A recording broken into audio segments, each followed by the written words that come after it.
Hey everyone, it's Cathy Zielske. Welcome back to my YouTube channel. Today I've got a colorful little card project that was inspired by a palette I found in the real world. Gonna let you in on a little secret. I don't always have color combinations at the ready. A lot of times I look to my color wheel, but for this card project, I looked to something that was just hanging on my wall. I got this gorgeous calendar for Christmas, and when we got to February, I thought, I'm gonna try that. And while I didn't quite hit the mark on the colors, you know what? It was a great jumping off point, and that is, well, that's my point. So let's dive in and take a look at the products that I used. All right, it's a very simple card. Don't have a lot of things going on here. What I'm going to be doing is some painting with distress ink. So I pulled inks that I thought were close in color. Mustard seed, spiced marmalade. I used shaded lilac and milled lavender together to create my purple, and picked raspberry and seedless preserves. Super basic, but I'm trying to stretch my supplies and play with them more. And then this guy, I love this die set. It's a word and shadow die, peace and love. Oh, and by the way, if you're thinking that I just got married because in all my videos I don't have a ring, the ring's actually fitting. Kind of been around the wedded thing for like 28 years, but the ring hasn't fit because, well, sometimes I get a little chubby. That's all I'm going to say. All right, back to the supplies. Distress Watercolor Cardstock. Say that 7 times fast. The reason I love this paper from Tim Holtz is how bright white it is. It looks so good when you're combining it with Neenah Solar White cardstock, and that's why I wanted to go with that cardstock. And I've also got a piece of, oh, this is Plum Punch from Gina K. Got some clean water in jars and a distress sprayer, and I am working today, I've got a little towel too, on my Tim Holtz glass media mat, because it will come in handy as you will see. First thing I'm going to do is just trim down my distress watercolor panel to 3 7/8 by 5 1/8. I want it to be trimmed first so that when I place it on a card base, I don't have to worry about trimming and making it all match up. So that's a great measurement.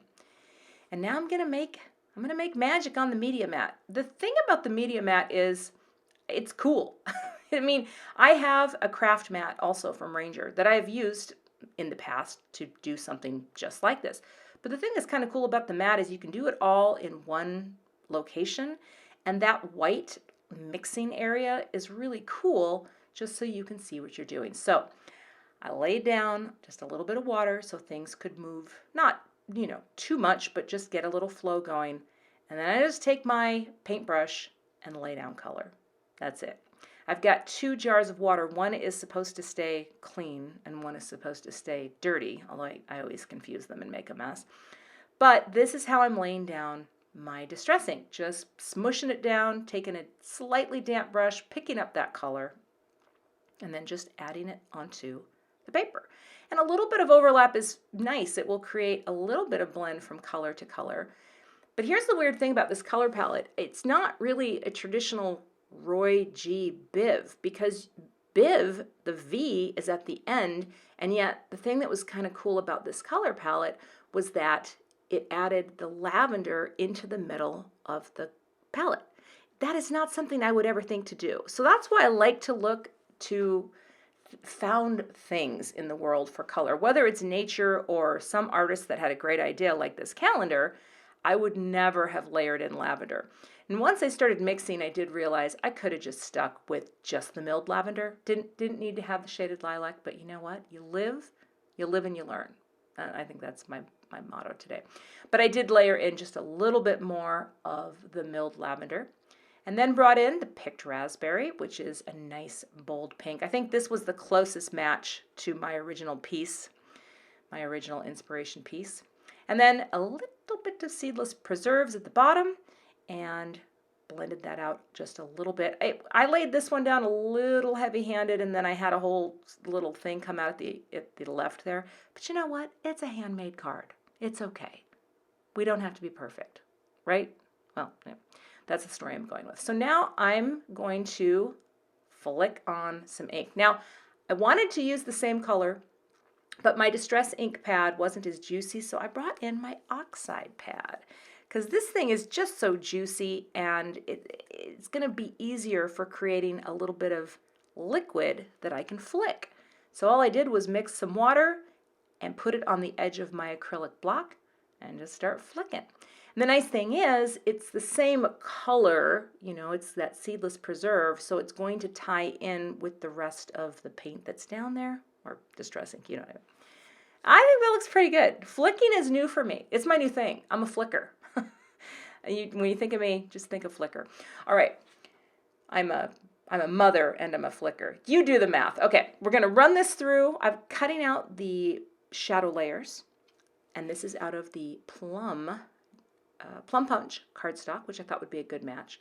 And then I'm gonna go ahead and cut out 2 copies of the word part, if you will, and that's the peace sign and the and love. And I'll cut that out again so that I have 2 copies on the Neenah Solar White. And this is the 110 pound. I use the 110 pound pretty much all the time. I think the only time I use the lighter weight is if I'm embossing something, but I love the heavier weight. So if you ever waver on which one should I get, the heavier one's fantastic. All right, gluing these together with some Zig glue, and then that ran out while I was, so I had to pull out the other one. That's how I'm layering these together. Okay, so just getting that sandwiched in there so you see that nice little bit of shadow layer, and then I will repeat the same process for the and love. Now I'm going to prep my card base. This is Neenah Solar White, 110 pound. Top folding, it's going to fold at 5.5, and it will be 4¼ inches wide, just a standard A2 card size. And I'll just press down that crease with the flat end of my Teflon bone folder. And there you go. I like to tape my cards shut when I am assembling them because it can't be popped up. I have to see it completely flat. And I added foam tape. Usually I go with fun foam, but the reason I like foam tape on a watercolor piece is that it can help to really flatten out your piece, because you know sometimes it gets a little warped. But I think that looks great. Popped up on a white card base with that little bit of framing white margin space. I love that look. Really nice. Now I'm using Gina K Connect glue. This is a liquid adhesive that I also really love. The thing is, there's so many adhesives, and you know what? They all serve a purpose. That might sound, you know, extravagant, but I disagree. I think certain adhesives are better. And this is nice. Also brought in the T-square to realize that my peace sign wasn't lined up. If you have a T-square, you know what I always say? Well, I don't think I always say it, but use it. Like here, why take a guess on if something's lined up? Just like that, and then you know. Although I think the whole assemblage is a little low. I think that peace sign and love could have come up a little higher, but you know what? I think that's pretty cute. So the next time you're stumped for a color combo, take a look around. Maybe you see something in nature, or maybe there's something hanging in your house that will give you an idea for your next card project. Thanks so much for watching. I would love to have you become a subscriber, and I will see you back here with another card project soon.